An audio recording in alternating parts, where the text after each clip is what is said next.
Deserts once pulsed with the rhythm of commerce and the flow of gold. These barren landscapes were not empty at all, but home to sprawling desert caravanserais, the forgotten engines that built ancient empires. By the end of our journey, you will know the secrets of 20 incredible hubs that literally turned sand into wealth. We will uncover how a single stone fortress could control the price of gold, and why a circular inn in the middle of nowhere became a center of global power. What forgotten story of human ambition are we still overlooking today? Those vast, silent seas of sand were once buzzing crossroads of human activity. Think of a caravan not as a simple line of camels, but as a mobile city. It carried the scents of cinnamon and pepper, the weight of silk and solid gold bricks, and the whispered knowledge of astronomers and mathematicians. This was the true lifeblood of empires, a network so vital it functioned like the internet of the ancient world. And just as our digital world relies on servers and data hubs, that ancient system depended entirely on the Caravanserai. These fortified waystations were the beating hearts of the trade routes. A merchant, after weeks under a scorching sun, would see a caravanserai's walls on the horizon, not just as a building, but as salvation. Inside, he would find a guarded courtyard, a well of fresh water, and a stable for his exhausted camels. He could sleep without fear of bandits, barter for new goods, and hear news from travelers coming from the opposite direction.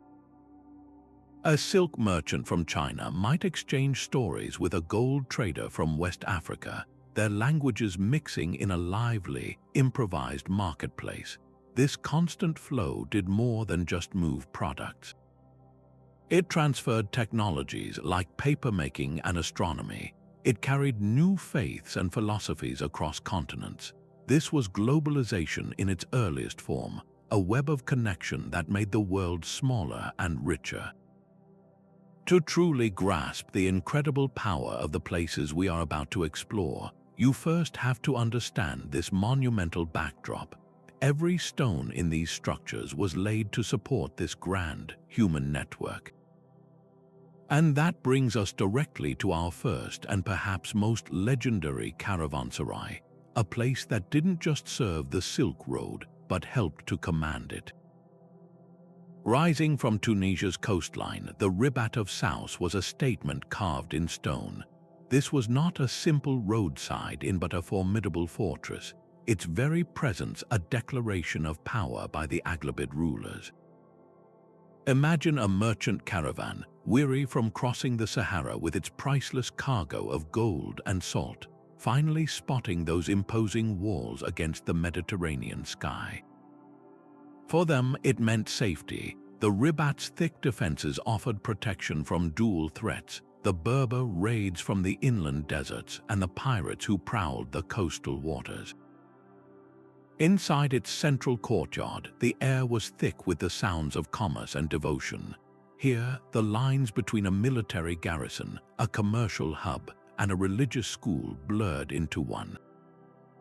Soldiers, merchants, and scholars shared the same space, their lives intertwined. The wealth that flowed through its gates was staggering, controlled through taxes and trade fees that filled the Aghlabid coffers. This strategic location allowed the Ribat to act as a vital choke point, governing the lucrative exchange between North Africa and Europe. Its enduring stone architecture, still standing today, is a powerful testament to an empire that understood how to turn a simple trade stop into an instrument of immense wealth and control. And this model of strategic placement would be perfected in an even more remote and surprising location.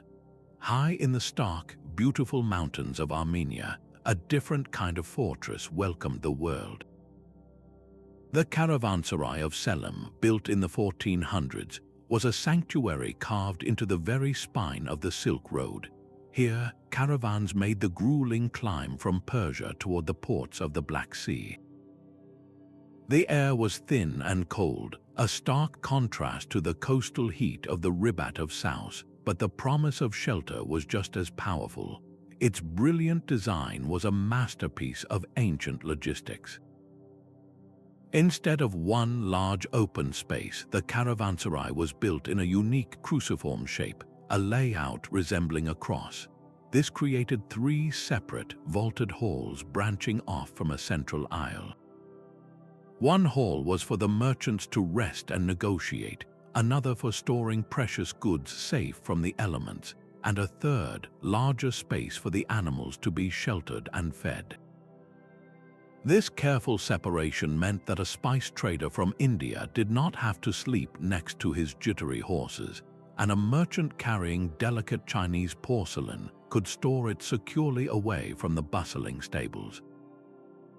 An inscription over the main gate tells us this entire operation was the vision of a single man, Prince Cesar Orbelian. His goal was not merely to build a shelter, but to actively foster trade and guarantee safety along this perilous route. In a remarkable act of economic foresight, he offered free lodging to all merchants. This was not simple charity. By removing the cost of a night's stay, the prince encouraged more traffic, which in turn meant more trade, more taxes, and more wealth flowing into his realm. The caravans that stopped here were laden with the scents of cinnamon and pepper, the shimmer of silk textiles, and the deep glow of lapis lazuli and other precious stones. The wealth they generated is still visible today, not in coins, but in the intricate stone carvings of crosses and animals that adorn the walls, a quiet testament to the prosperity that this mountain pass once commanded. The Caravanserai of Selham proves that turning sand into wealth was not just a desert game. It was a feat of brilliant adaptation, a lesson in how to build prosperity anywhere, even on a windswept mountain ridge.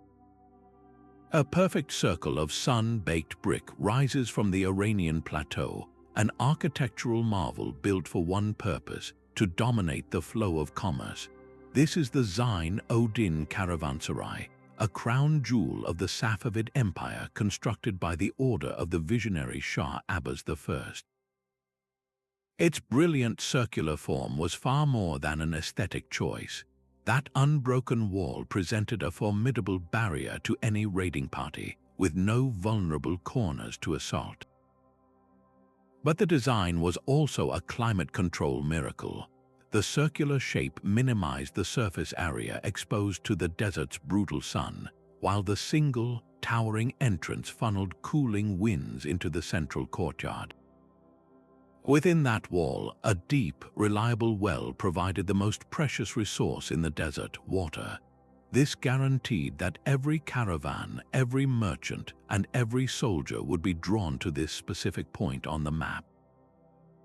The Royal Road was one of the oldest and most vital trade arteries in the world, and Shah Abbasi positioned Zine Odin directly upon it. He understood that by controlling the infrastructure, he controlled the trade itself. The caravans that stopped here were heavy with the scents of priceless Persian carpets, the vivid crimson threads of saffron, and the brilliant blue-green of turquoise mined from the ancient hills of Nishapur. Historical records describe Zine Odin not as a simple shelter, but as a luxurious oasis. Weary travelers, after months on the dusty trail, could find heated rooms to ward off the desert chill and soothing baths to wash away the grit of their journey. This was a calculated move. By offering such unparalleled comfort and security, the Caravanserai became the undisputed and essentially the only logical stop for hundreds of miles. It created a natural monopoly, funneling all trade through its gates. The taxes and fees collected here did not just pay for the building's upkeep, they funded empires and shaped the economic policies of Shah Abbasi, who used this network of caravanserais to centralize his power and enrich his realm.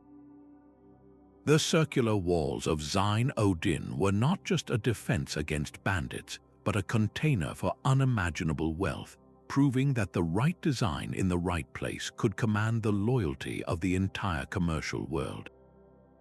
But a caravanserai could also become a city in its own right. Deep in the Syrian heartland, the sprawling Khan al-Tajar, whose name literally means merchant's inn, was less a simple stop and more a permanent, pulsating economic engine.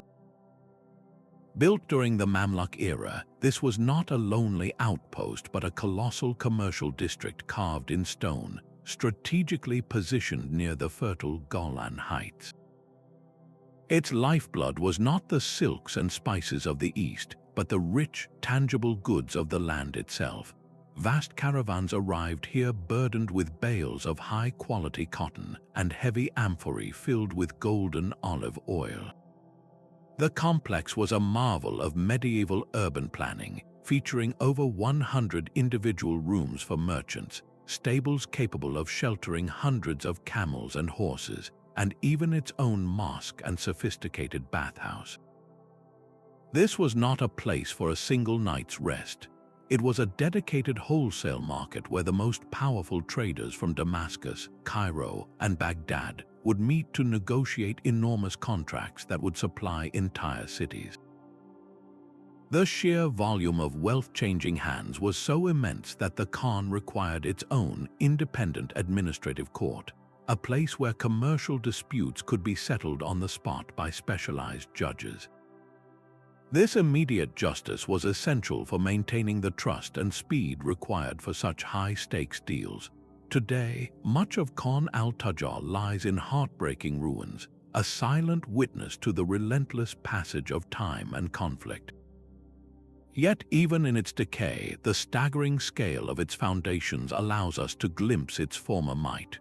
Walking through its remnants, you can almost hear the echoes of frantic haggling and the lowing of countless animals, a powerful reminder that these hubs of commerce were as fragile as they were powerful, their legacies written not just in wealth but in vulnerable stone. A perfect dome of stone rests silently in a high mountain valley, a world away from the bustling markets of Syria. This is the Caravanserai of Tash Rabat in Kyrgyzstan, a remote outpost on the northern Silk Road that turned isolation into its greatest strength. Built over 2,600 meters above sea level in the formidable Tian Shan Mountains, its unique, fully enclosed design was a direct response to a brutal environment. Unlike the open courtyards of other waystations, Tash Rabat was built entirely underground, with a long tunnel-like entrance leading to a massive, domed central hall. This ingenious structure shielded travelers and their goods from the region's vicious, icy winds and provided a formidable defensive position against bandits who stalked the high passes. The caravans that sought refuge here were carrying the very symbols of power and beauty.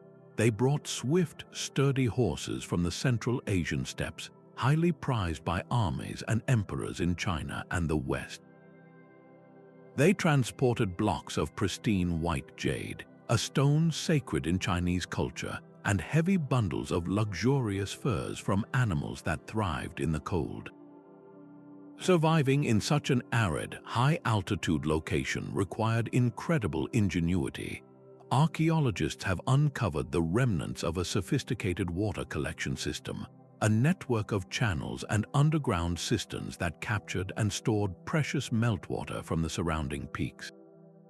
This guaranteed a reliable supply for hundreds of travelers and their animals, making Tash Rabat an irreplaceable oasis on a desolate route. But this caravanserai was more than a trade stop. It was a neutral ground for high-stakes diplomacy. Within that domed hall, sheltered from the howling wind, envoys from rival empires and nomadic khans would meet to parley. Here, negotiations over trade rights and territorial disputes happened alongside the bartering for goods, blending commerce and politics seamlessly. A deal for a herd of horses could secure a military alliance, and the gift of a fine jade carving could open new markets for an entire season. This dual function, turning a commercial hub into a center of international relations, was a masterstroke that enriched not just the local rulers, but every power connected to its remote, formidable walls. The grand portal of Rabotti Malik still casts a shadow across the old road, a monumental welcome carved for the merchants of the world. Built in the 11th century by the powerful Caravanserai dynasty, this was far more than a simple rest stop. It was a royal statement, the centerpiece of a vast complex that included a palace and a grand mosque, all proclaiming the inseparable link between commerce and kingly power. A trader arriving here, his camels laden with silk from China, delicate paper, and glazed ceramics, would have felt the awe intended by its design. Those towering, fortified walls were not just for defense, they were a performance of stability and wealth, assuring every visitor that their goods and their lives were under the protection of a mighty empire. This was the heart of the Transoxiana route, a crucial segment of the Silk Road connecting the great cities of Central Asia. But the true genius of Rabotti Malik lay beneath the feet of those merchants. In the arid expanse of the Kaiselkum Desert, water was more valuable than any spice. The builders solved this with a brilliant feat of engineering, a massive underground water reservoir known as a sardoba. This domed, brick-lined cistern collected and stored precious rainwater and runoff, providing a guaranteed, life-saving supply for hundreds of travelers and their animals.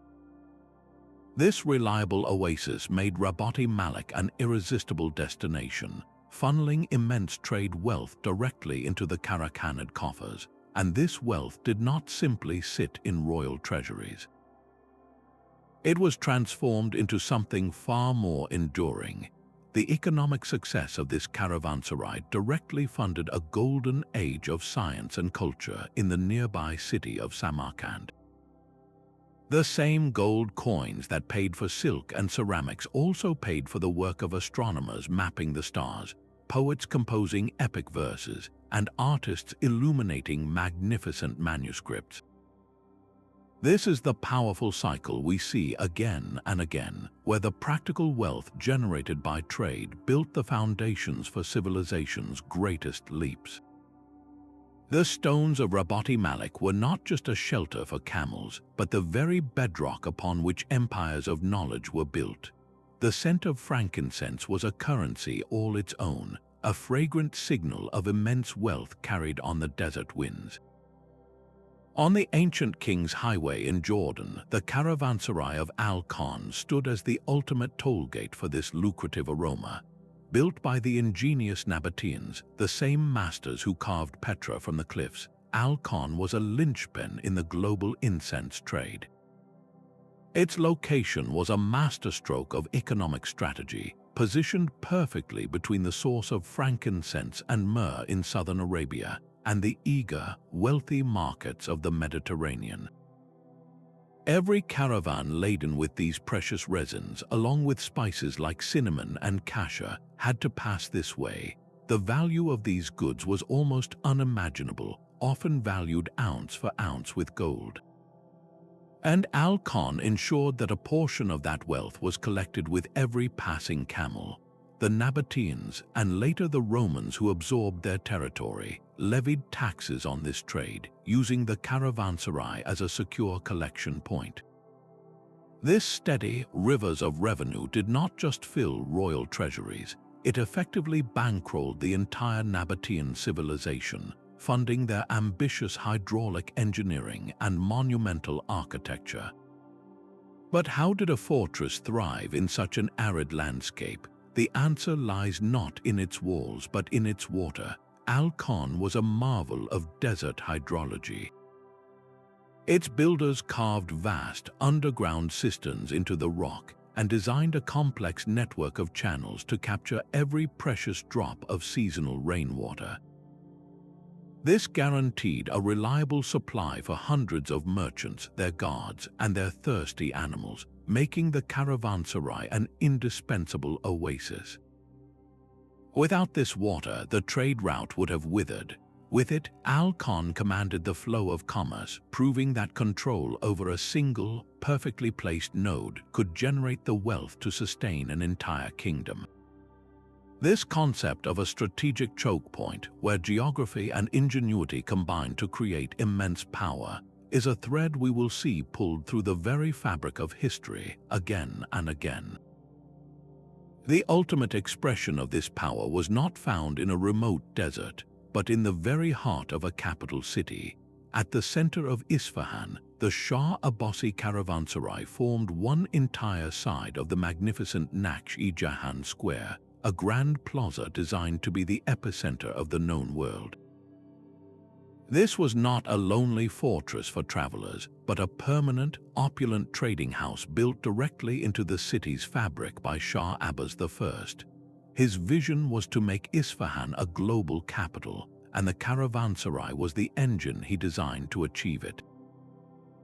Its architecture was a deliberate performance of Persian wealth. Grand, vaulted halls known as iwans opened onto the square, their walls shimmering with intricate blue and gold tilework depicting flowers and calligraphy. This stunning beauty was a calculated message to every visitor, a statement that this empire was not only powerful, but also the pinnacle of civilization and sophistication. Inside, the courtyard buzzed with a symphony of languages. European merchants in woolen coats negotiated for bolts of shimmering silk brought by Armenian traders from the north. A few steps away, Indian gem dealers displayed emeralds and rubies next to local Persian merchants selling the brilliant blue of lapis lazuli and the crimson threads of precious saffron. This was a multicultural trading floor where the world's luxuries were concentrated into a single, breathtaking space. The entire operation was ruthlessly efficient. A direct, secure corridor connected the Caravanserai to the royal mint and the state treasury. When a merchant sold a chest of silk for gold, that wealth did not linger. It was swiftly transferred, counted, and converted into state revenue, funding Shah Abbas's armies, his building projects, and his patronage of the arts. This seamless integration of commerce, politics, and urban design represents the highest evolution of the Caravanserai concept. It was no longer just a support for trade. It was the very marketplace of empire, a place where goods, cultures, and coins fused together to project a vision of unshakable power. But what happens when this sophisticated system is transplanted to a completely different continent and adapted for an entirely new kind of treasure? A different kind of treasure flowed through the stone halls of the Caravanserai of Paphlagenia. Perched on the rugged Black Sea coast, this Byzantine-era fortress was built not for silks and spices, but for the heavy, foundational wealth of Anatolia itself. Its vaulted ceilings echoed with the thud of copper and iron ingots, the scent of freshly cut timber, and the rich, earthy aroma of wine being loaded into amphorae. This was a hub of raw materials, the very stuff that built empires. Its robust construction, complete with defensive towers, was a necessity. It had to withstand not only the region's violent storms, but also the shifting political tides between the Byzantine Empire and a succession of rival powers. Inside, the most common languages were not Persian or Arabic, but the trading argot of Genoese and Venetian merchants.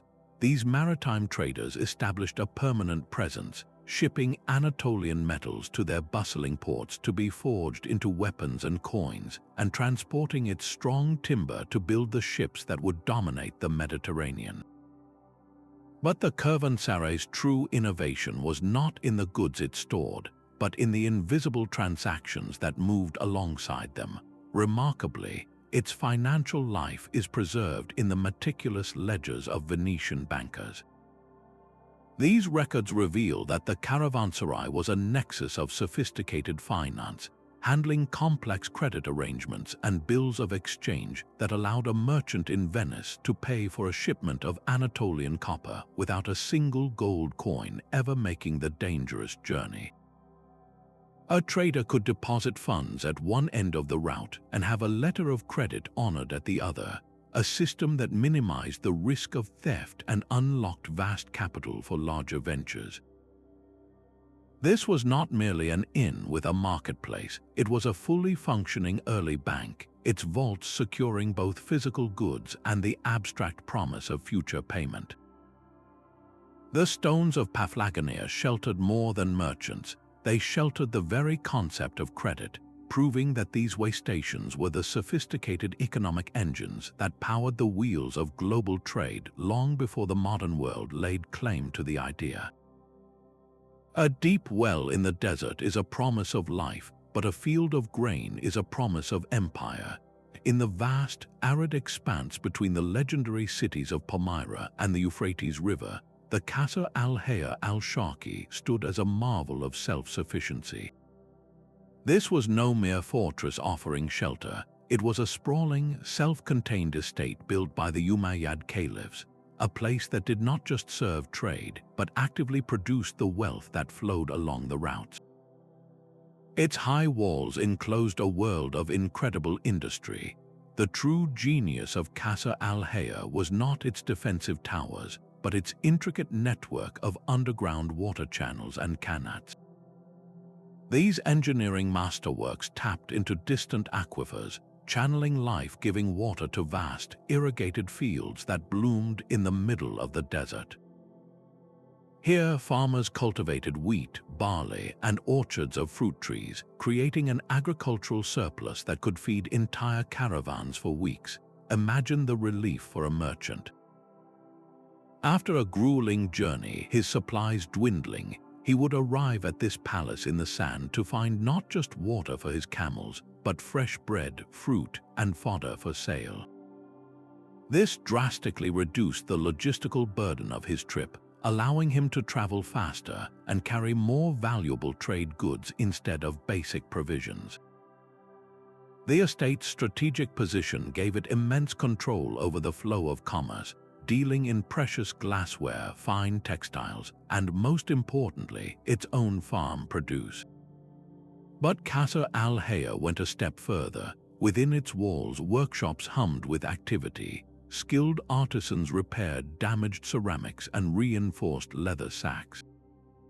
They processed raw wool from the estate's own herds into durable textiles, adding significant value before these goods ever reached a major market. This transformed the Caravanserai from a passive stop into a dynamic production center. It was not merely taxing the wealth that passed by, it was creating new wealth from the very landscape, turning barren ground into a hub of manufacturing and agriculture. This evolution from a simple waystation to a productive economic engine represents one of the most sophisticated chapters in the story of these desert hubs. The walls of Casa al-Haya did not just keep bandits out, they contained an entire, thriving economy, proving that the ultimate form of control was not just over the road, but over the resources that made the journey possible. The sun-baked walls of the Caravanserai of Aggs were built from the very desert they conquered. This fortress of rammed earth stood as a vital gateway where the vast Sahara met the Atlas Mountains, a crucial link between the gold-rich empires of sub-Saharan Africa and the Mediterranean world. Its construction from pisse, a mixture of earth and straw packed tightly into forms, was a stroke of genius in the blistering heat. The thick walls acted as a natural insulator, creating cool, shadowed interiors that offered a life-saving respite from the oppressive sun. Inside this earthy fortress, the most legendary of all desert trades unfolded. Caravans arriving from the south, from fabled cities like Timbuktu, carried heavy loads of alluvial gold, precious ivory tusks, and bundles of stimulating cola nuts. In return, they sought the one commodity the desert held in abundance: salt. Mined from the heart of the Sahara in massive slabs, salt was not merely a seasoning here. It was essential for preserving food and sustaining life, making it literally worth its weight in gold. The Caravanserai was the grand exchange where these two elemental forms of wealth were bartered, a place where a merchant could leave with a fortune in golden dust and another would depart with a fortune in life-sustaining salt. This vibrant commerce created immense wealth that flowed directly into the coffers of powerful Moroccan dynasties like the Saudians and Alawites, funding their military campaigns and magnificent architectural projects. But this economic web had a darker, inseparable thread.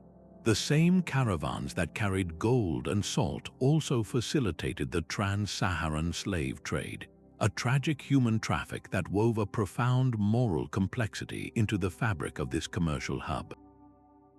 The gold that passed through Aggs, however, did not just enrich local sultans. It traveled across the Mediterranean, eventually flooding into European markets and becoming a primary source for the gold coins that powered the economies of rising nation-states. The simple, rammed earth walls of this caravanserai, therefore, were connected to royal palaces in Marrakesh and banking houses in Italy, a stark reminder of how a single node in a desert network could ripple through the entire known world, shaping fortunes and histories far from its dusty gates. The hidden chambers of the Sanghi Caravanserai held more than just treasure, they held the very rules of commerce. Built from the rugged local stone that gave it its name, this fortress commanded the high, perilous route between Herat and Kandahar. Its strategic position made it the indispensable link, the one safe passage for caravans carrying the deep, celestial blue of Afghan lapis lazuli, the rich violet dyes of Indian indigo, and the intricate patterns of Persian carpets. Every stone in its construction was chosen for strength and secrecy. Beyond the main courtyard, accessible only through disguised passages, lay a network of secure vaults. These were not for common goods. Here, a merchant could store a small chest of uncut gemstones or a bundle of particularly fine carpets, knowing they were safe from the opportunistic thieves that preyed on the open road. This guarantee of security attracted the most valuable cargoes and the wealthiest merchants, but the true power of the Sanghi Caravanserai was not locked in its hidden rooms. It was forged in the gatherings that took place in its central hall. This was where merchant guilds held their most important meetings. In these sessions, far from the bustling noise of city markets, these powerful commercial bodies established standardized weights and measures for indigo and lapis. They negotiated fixed prices for specific grades of carpets, creating stability in a volatile market. They even drafted the terms of complex trade agreements that would govern commerce for an entire season. This transformed the Caravanserai from a simple shelter into a formal chamber of commerce, a place where the informal handshake of the desert was codified into binding practice. The Sanghi Caravanserai did not just facilitate trade, it gave it a consistent, reliable structure. This institutional role was a profound evolution, proving that these waystations were the bedrock upon which the trust and regularity of intercontinental business was built. How far could such influence reach when a caravanserai was not just a stop, but a destination in itself? The scent of cinnamon and pepper was so thick in the air you could almost taste the wealth. In the very heart of historic Cairo, the Khan al-Wazir stood as a Mamluk-era powerhouse dedicated entirely to the global spice trade. This was not a transient stop for passing caravans, but a permanent, pulsating headquarters for international commerce. Its multi-story design was a masterpiece of vertical efficiency. The ground floor was a bustling, noisy stable for the camels and donkeys that hauled the precious cargo. But above that, the upper levels transformed into a secure world of opulence. Here, Venetian and Genoese merchants maintained lavish, permanent offices, their representatives living directly above their vaults of saffron, cardamom, and cloves. This constant presence allowed for complex, long-term contracts to be negotiated across continents, turning the Khan into a true stock exchange for the senses. Every single peppercorn and every ounce of cumin that passed through its gates was meticulously tracked and taxed by the Diwan al-Qas, the Sultan's own private treasury. This was not a vague customs duty, it was a rigorous, centralized accounting of profit, and that profit had a direct and visible purpose. The immense wealth concentrated within these walls did not simply vanish into royal coffers. It was physically poured back into the city, financing the construction of the iconic mosques, soaring minarets, and sprawling madrasas that still define Cairo's skyline today.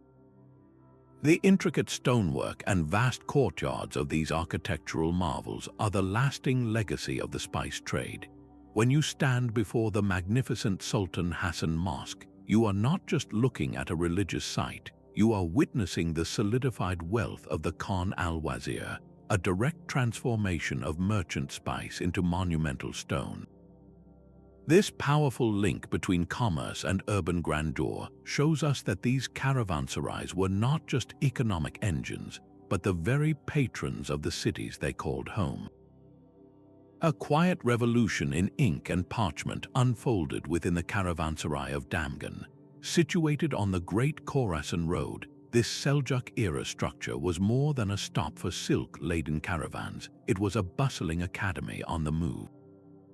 Its iconic four-Iwan layout, with four grand vaulted halls facing a central courtyard, was not merely an architectural triumph. This symmetrical design created distinct zones for different activities, and one of those halls was dedicated entirely to the written word. Here, the air was thick with the scent of paper and drying ink. In a dedicated scriptorium, scribes worked diligently by the light of arched windows, their quills scratching across pages as they produced flawless copies of scientific treatises, epic poetry, and philosophical texts. A merchant waiting for his silks to be inspected could just as easily commission a copy of Avicenna's medical canon or the verses of Rumi to carry with him on his journey. This transformed the Caravanserai into a vibrant intellectual marketplace. Knowledge was not just stored here, it was manufactured and sold as a high-value commodity. The revenue from these book sales created a brilliant economic diversification. While the trade in luxurious Persian silks paid for the roof and the walls, the trade in manuscripts paid for the library's upkeep and the scribes' livelihoods. This synergy between material and intellectual wealth was profound. A single caravan departing from Damgan might carry both the fabric that clothed a sultan and the astronomical charts that would guide his navigators. The Caravanserai became a critical node in a different kind of network, one that transmitted ideas with the same efficiency as it moved goods. This model of blending commerce with a knowledge economy was a sophisticated innovation, proving that the most enduring wealth was not always measured in gold or silk, but in the boundless currency of information. The Almohad Caliphate understood that true power required more than a trading post. It demanded a fortress of faith and commerce. Ribat al-Manseur rose from the Algerian landscape as a declaration of this principle, its watchtower a permanent eye scanning the horizon for both opportunity and threat. This was the linchpin connecting the Sahara's vast interior to the bustling Mediterranean ports, a choke point for a very specific river of wealth. The caravans that lumbered into its fortified courtyard were laden not with silks or spices, but with the rich, tangible products of the desert itself. Heavy sacks of sweet dates, durable hides of tanned leather, and the astonishing, almost impossibly light bundles of ostrich feathers were the currency here. These feathers, in particular, were a luxury item of immense value, adorning the helmets of European knights and the ceremonial fans of noble courts far across the sea. But this flow of goods was perpetually under threat from nomadic tribes of the hinterlands, for whom a rich caravan was a tempting prize. The Ribat's garrison of professional soldiers was the essential answer to this danger, a permanent deterrent that made the continuation of this trade possible. Their presence turned a theoretical route into a practical, secure highway.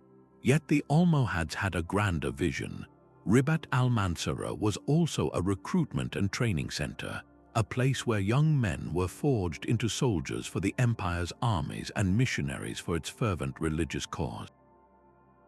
Within the same walls where a merchant haggled over the price of leather, a scholar might be instructing new recruits in the tenets of the faith. This fusion was its ultimate strength. The taxes on dates and feathers funded the soldiers protected the trade routes, and the missionaries secured the ideological loyalty of the region.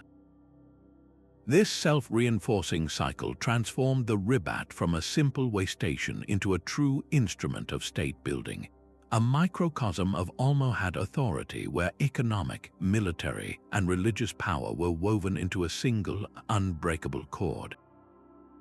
It proved that the most enduring caravanserais were those that served an empire's soul as much as its treasury. A covered bazaar hummed with activity even as a winter storm raged outside. The Konya Caravanserai, a monumental complex built by the Seljuk Sultanate of Rum, turned the harsh Anatolian climate into a commercial advantage. Its most brilliant innovation was this enclosed marketplace, a long, vaulted arcade where merchants could display their goods completely sheltered from rain, snow, or scorching sun. This meant trade was no longer a seasonal affair, but a relentless, year-round engine. The caravans that filled its vast courtyard were heavy with the tangible riches of Anatolia itself. They carried bales of sturdy, high-quality wool, rough-hewn blocks of copper and silver ore from local mines, and finely crafted leather goods and pottery. This was not just a stop for luxuries from the East, but a hub for the foundational products that supplied entire societies.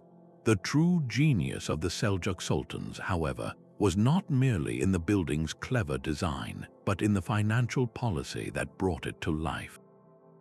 They implemented a powerful form of ancient economic stimulus, offering significant tax reductions and incentives to any merchant who chose to route their business through this specific caravanserai. Think of it as a massive discount for doing business in a designated economic zone. This was a masterstroke. Why would a merchant pay full tariffs elsewhere when he could keep more of his profit by simply stopping at Konya?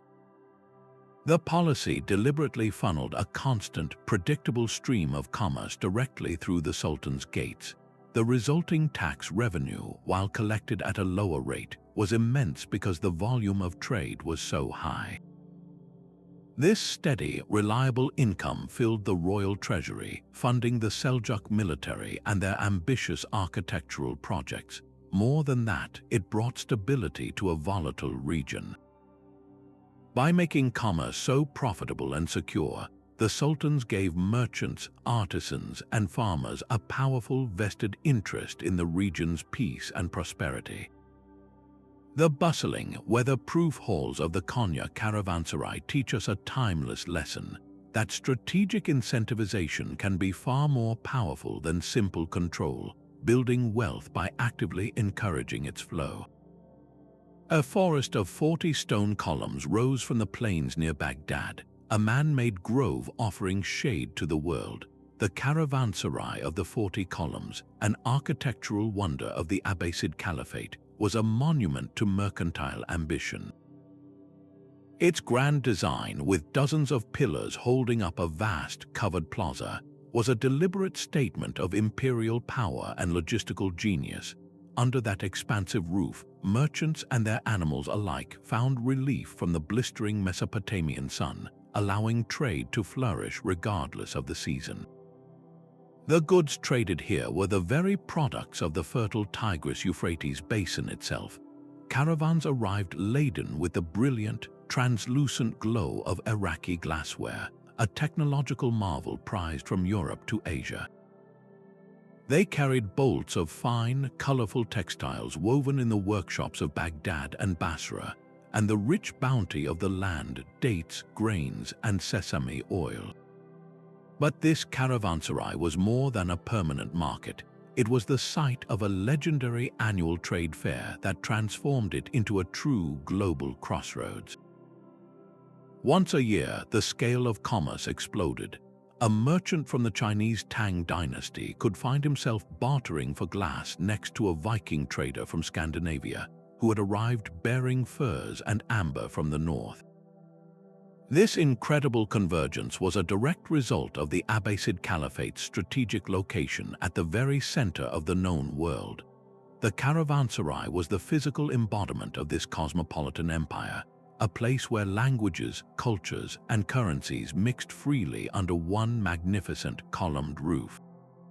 Its ultimate fate, to be lost to time and conflict, stands as a poignant reminder of the fragility of even the grandest hubs of human connection.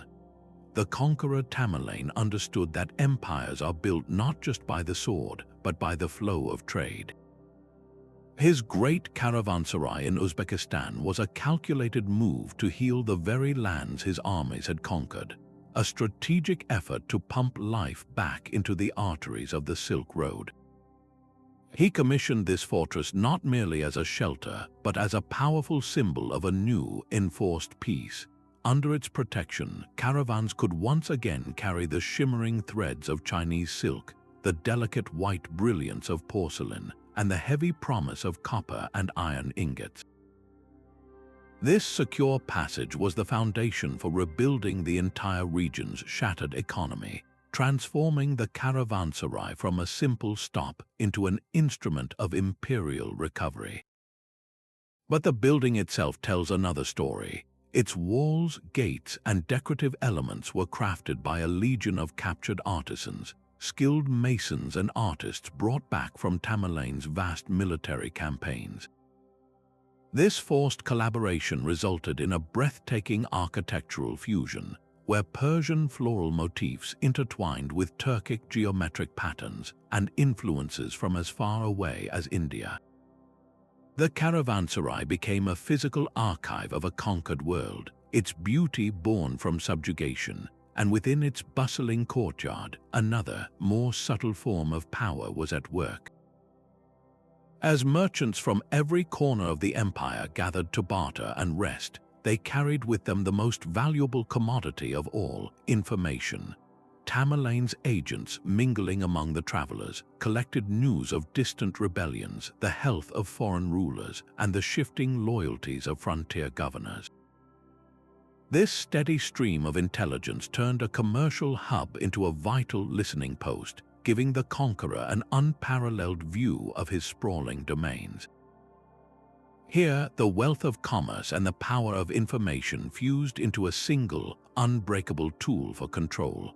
It was a masterful demonstration that the most enduring empires are those that know how to build as brilliantly as they destroy. A labyrinth of whitewashed walls seemed to drink the fierce Sahara sun, transforming its glare into a cool, shadowed peace. This was the Ghadaim's Caravanserai, a hub so perfectly woven into its oasis city that it was impossible to tell where the town ended and commerce began.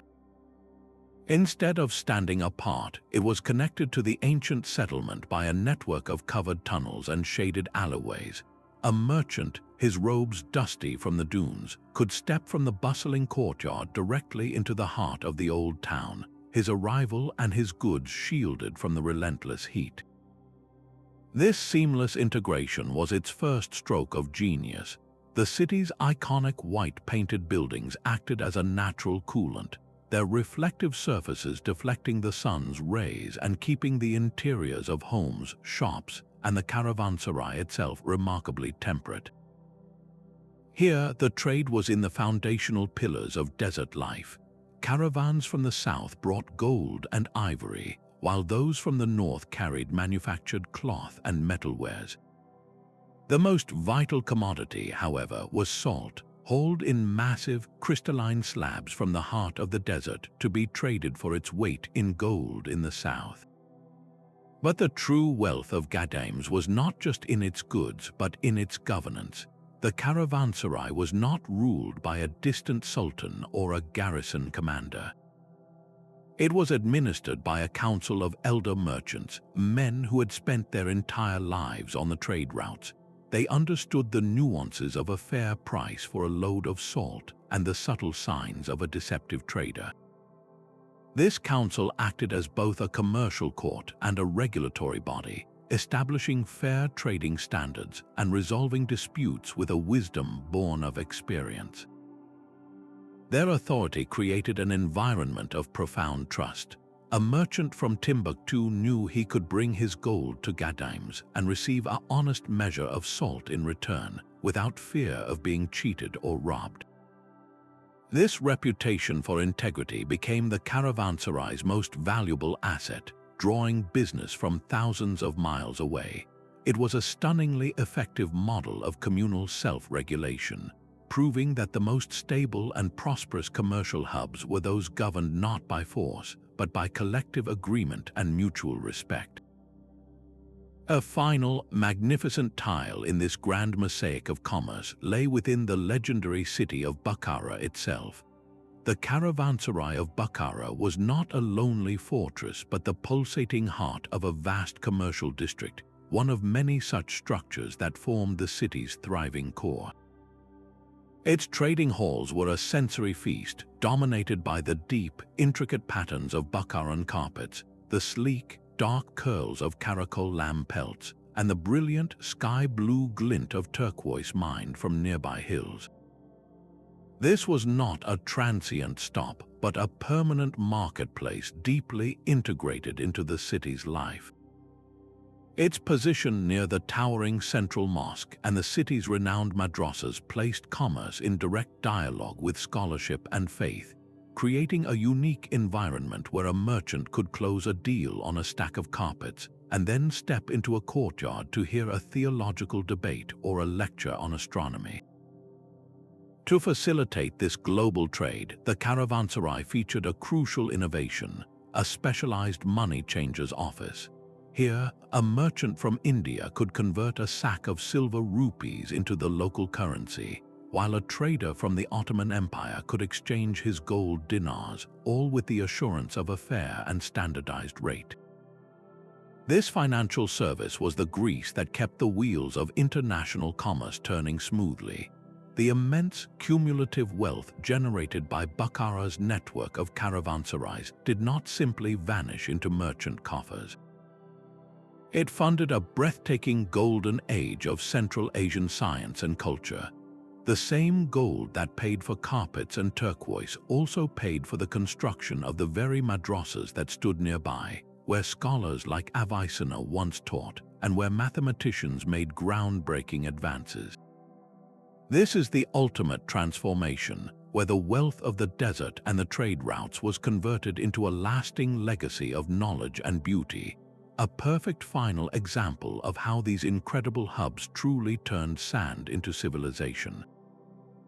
These recurring patterns reveal a blueprint for turning isolation into immense profit.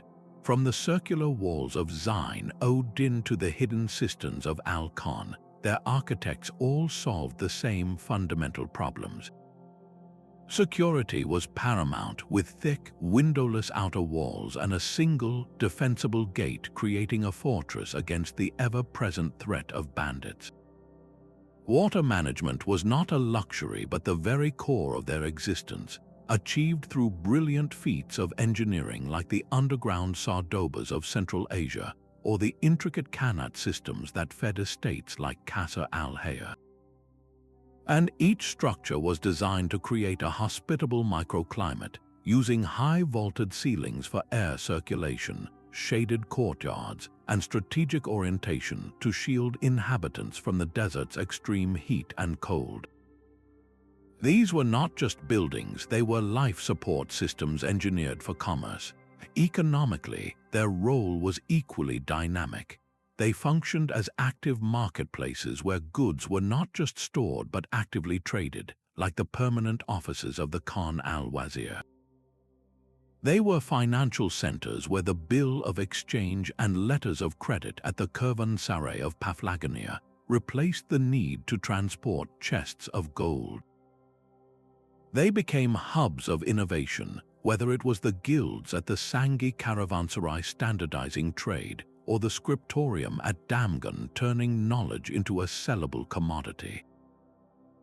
Their success always hinged on a strategic location that allowed them to monopolize a route or a commodity, controlling the flow of everything from Saharan salt to Black Sea metals. And behind nearly everyone stood the hand of royal power, from Shah Abbas funding his magnificent urban caravanserais to the Seljuk sultans offering tax incentives, proving that stable political systems were the essential greenhouse in which these economic engines could grow. This consistent blueprint across centuries and continents challenges our modern assumption that such sophisticated, networked commerce is a recent invention. It forces us to see these stone waystations for what they truly were, the ancient world's equivalent of integrated free trade zones, central banks, and stock exchanges, all operating in perfect harmony under a vast open sky. From the formidable Ribat of Sousse to the brilliant intellectual marketplace of Bukhara, these 20 incredible desert caravanserais reveal a profound truth. They were never simple rest stops. They were the very linchpins of global economies, the ingenious engines that transformed barren, inhospitable sand into endless streams of gold, shimmering silk, and revolutionary ideas.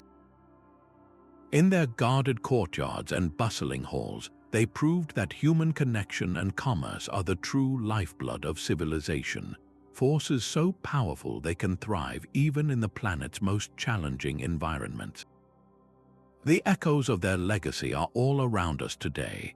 The global supply chains that deliver goods to our doors, the digital marketplaces that connect us across continents, even the very concept of a secure transaction, all find their ancient roots in these stone waystations. They built the first truly interconnected world. If this journey through the sands of time has captivated you, if you felt the thrill of discovering how these forgotten hubs turned isolation into immense wealth, please show your support.